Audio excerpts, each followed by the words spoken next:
Assalamualaikum warahmatullahi wabarakatuh. Kepada yang terhormat Ibu Dr. Nova Mardiana SEMM selaku dosen pengampu mata kuliah Manajemen Sumber Daya Manusia Strategi. Perkenalkan, saya Mutia Fajar Anissa sebagai moderator untuk kelompok 2 yang akan membahas di bab 3 tentang konsep manajemen sumber daya manusia strategi. Adapun anggota kelompok 2 sebagai berikut.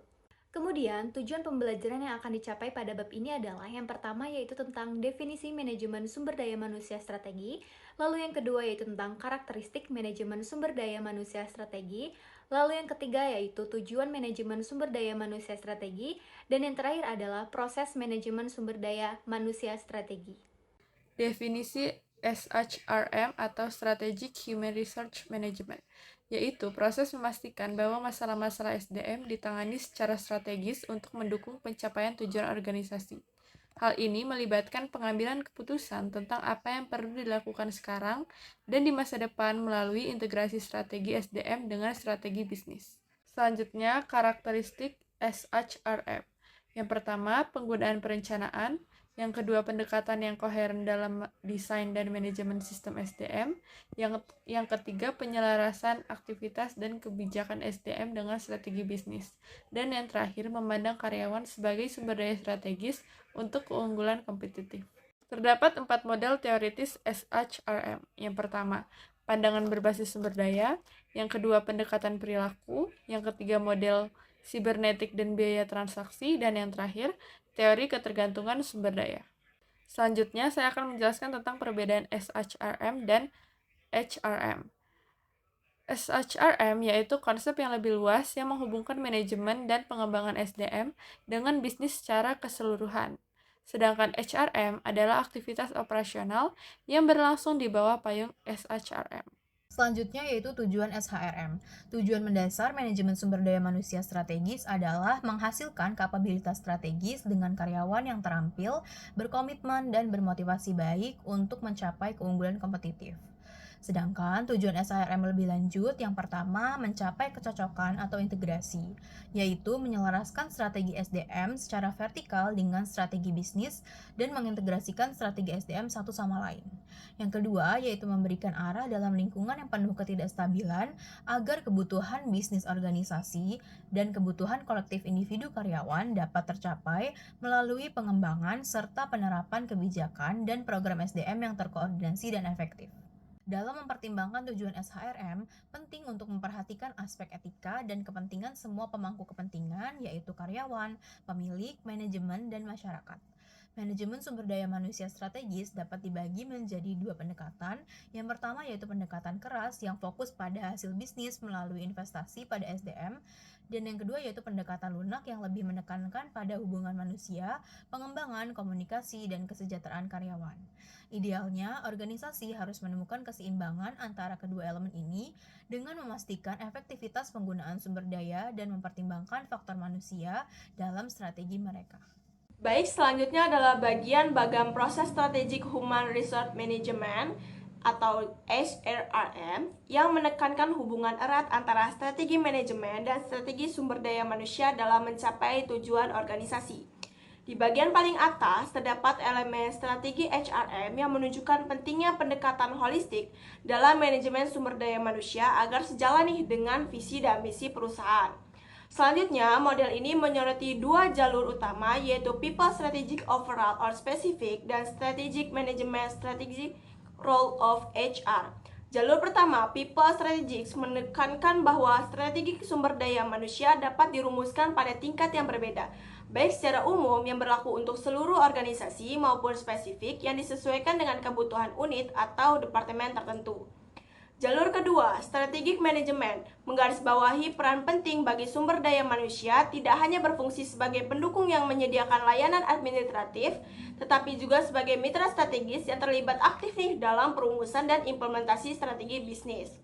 Selanjutnya, terdapat dua jenis lain yang terhubung kepada strategi pilihan, yaitu strategi choice dan strategi analisis. Strategi choice berfungsi untuk membuat keputusan strategik yang akan menentukan arah dan kebijakan sumber daya manusia, sementara strategi analisis mengacu pada analisis yang dilakukan untuk mengevaluasi dan memilih strategi yang paling efektif berdasarkan kondisi internal dan eksternal organisasi. Nah, jadi proses SRM ini menggambarkan hubungan antara manajemen sumber daya manusia dan strategi organisasi secara keseluruhan. Dengan mengintegrasi strategi HR dalam manajemen strategis, organisasi dapat memastikan bahwa mereka memiliki sumber daya manusia yang tepat untuk mencapai tujuan bisnis mereka. Proses ini melibatkan analisis yang cermat dan pemilihan strategis yang sesuai untuk mendukung keberhasilan organisasi. Baiklah, kesimpulan dari bab 3 ini adalah manajemen sumber daya manusia strategi adalah pendekatan pengelolaan sumber daya manusia yang selaras dengan strategi bisnis untuk mencapai keunggulan kompetitif. SHRA menekankan peran strategi sumber daya manusia dalam keberhasilan organisasi melalui kebijakan dan praktik HR yang terintegrasi. Konsep ini bersifat konseptual dan didukung oleh berbagai teori mapan yang menekankan pentingnya keselarasan. Fokusnya adalah memastikan karyawan yang terampil, berkomitmen, dan termotivasi dengan pandangan jangka panjang untuk mendukung tujuan organisasi secara efektif.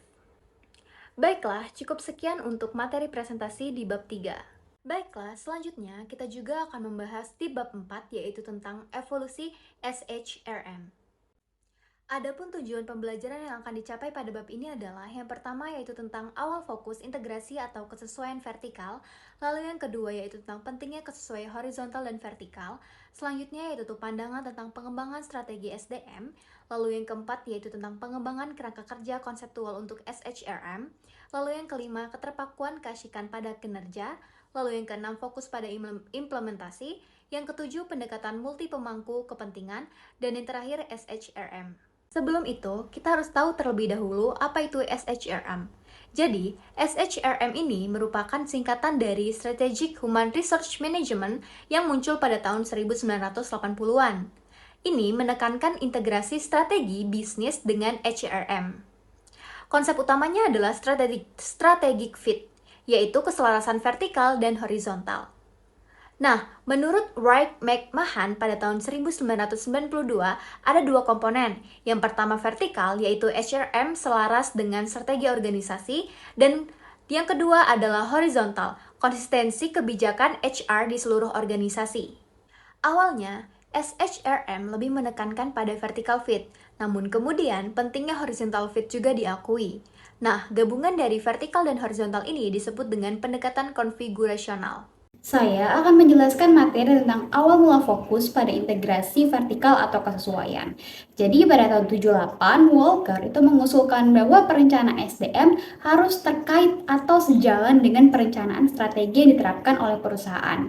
Lalu hal ini diikuti oleh Tichy yang menambahkan bahwa untuk manajemen strategi yang efektif seperti strategi perusahaan, struktur organisasi, dan pengelolaan SDM itu harus bisa saling mendukung. Selanjutnya, pada tahun 2001, Wright dan tim menjelaskan bahwa konsep SDM strategis itu mulai berkembang sejak awal 80-an, terutama setelah artikel Tichy itu terbit seperti yang sebelumnya sudah saya jelaskan.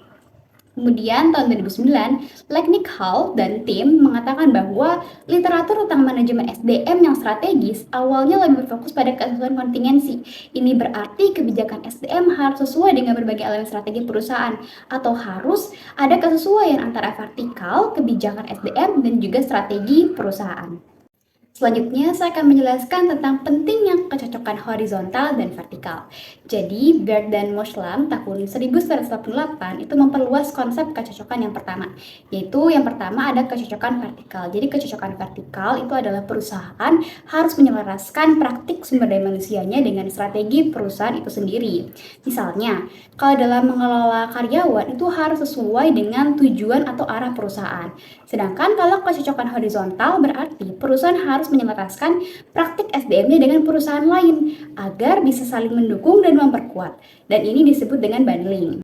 Dan juga pentingnya kecocokan horizontal sebagai sarana untuk mencapai kinerja karyawan yang tinggi juga muncul di dalam tulisan Wright dan McMahon tahun 92 dan McDavid tahun 95. Dan di situ McDavid mengadakan penelitian di pabrik otomotif Amerika Serikat yang menunjukkan bahwa praktik sumber daya manusia inovatif itu bisa mempengaruhi kinerja sebagai bagian dari praktik yang saling terkait dan konsisten secara internal. Baik, sekarang kita akan membahas tentang pandangan pengembangan strategi SDM. Di sini tuh ada best practice and best fit. Nah, kalau praktik best practice ini itu tuh praktik HR terbaik yang bisa diterapkan di semua organisasi. Sedangkan untuk best fit itu HR menyesuaikan strategi organisasi. Nah, untuk best practice keunggulannya itu ada beberapa, diantaranya yang pertama itu tuh cocok untuk semua organisasi dan juga fokus pada praktik yang terbaik. Sedangkan untuk kelemahannya itu tidak mempertimbangkan konteks.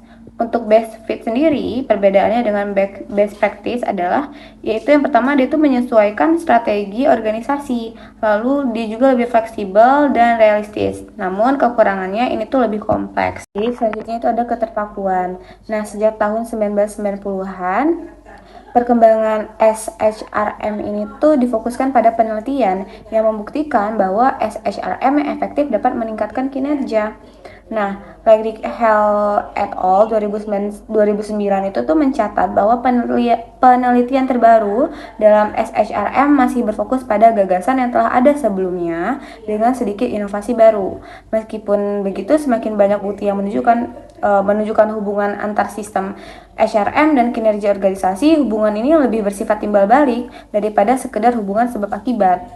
Selanjutnya, saya akan menjelaskan mengenai pengembangan kerangka konseptual. Yang pertama, yaitu dikemukakan oleh Penrose pada tahun 1999, Research Based View atau RBV yang melihat perusahaan sebagai kumpulan sumber daya yang produktif, dan ditambahkan oleh Werner Feld pada tahun 1984 bahwa strategi organisasi harus menyeimbangkan eksploitasi sumber daya yang ada dan pengembangan sumber daya yang baru. Selanjutnya dikemukakan lebih lanjut pada tahun 1991-1995 oleh Barney yang menyatakan bahwa keunggulan kompetitif muncul ketika perusahaan memiliki sumber daya yang berharga, langka, sulit ditiru, dan tidak tergantikan. Selanjutnya, menurut versi Grant pada 1991, strategi berbasis sumber daya menekankan bahwa sumber daya kemampuan perusahaan adalah faktor utama dalam menciptakan keunggulan kompetitif yang berkelanjutan. Selanjutnya, pada teori Box and Parcel pada tahun 2016, SHRM berbasis sumber daya bertujuan mengembangkan kapabilitas strategi dengan memastikan kesesuaian antara sumber daya dan peluang serta meningkatkan nilai melalui manajemen yang efektif.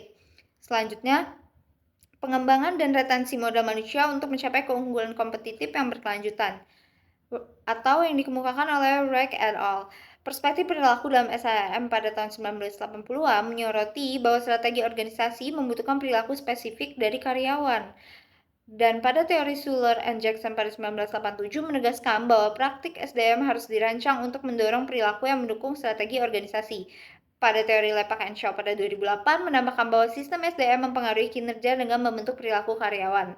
Pada teori Cabrera dan Bonnecher pada 1999 menekankan pentingnya keselarasan antara budaya organisasi dan strategi, sehingga dengan ini bisa menciptakan budaya strategi melalui praktik SDM yang sesuai.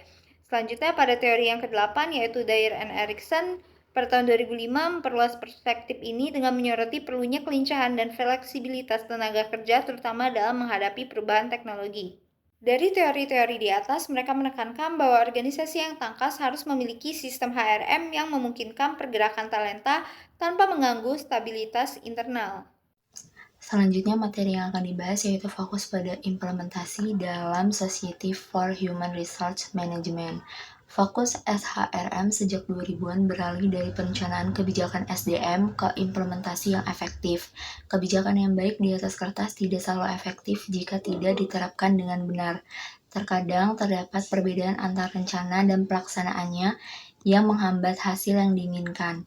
Keberhasilan SHRM bergantung pada perencanaan dan penerapan yang tepat, serta pemahaman karyawan terhadap tujuan strategi organisasi. Keterlibatan dan komunikasi yang baik dengan karyawan sangat penting agar mereka dapat berkontribusi secara efektif terhadap pencapaian tujuan organisasi. Selanjutnya, pendekatan multi pemangku kepentingan. Awalnya, penelitian SHRM fokus pada peningkatan kinerja finansial untuk pemegang saham, mengabaikan kesejahteraan karyawan. Pendekatan ini tentunya dikritik karena mengabaikan dampak pada karyawan dan pemangku kepentingan lainnya. Kini, SHRM beralih ke pendekatan lebih inklusif dengan mempertimbangkan kesejahteraan karyawan dan dampaknya pada semua pemangku kepentingan. Karyawan dianggap sebagai individu yang berhak atas kesejahteraan dan hubungan antar karyawan. Menjadi penting untuk menciptakan lingkungan kerja yang sehat.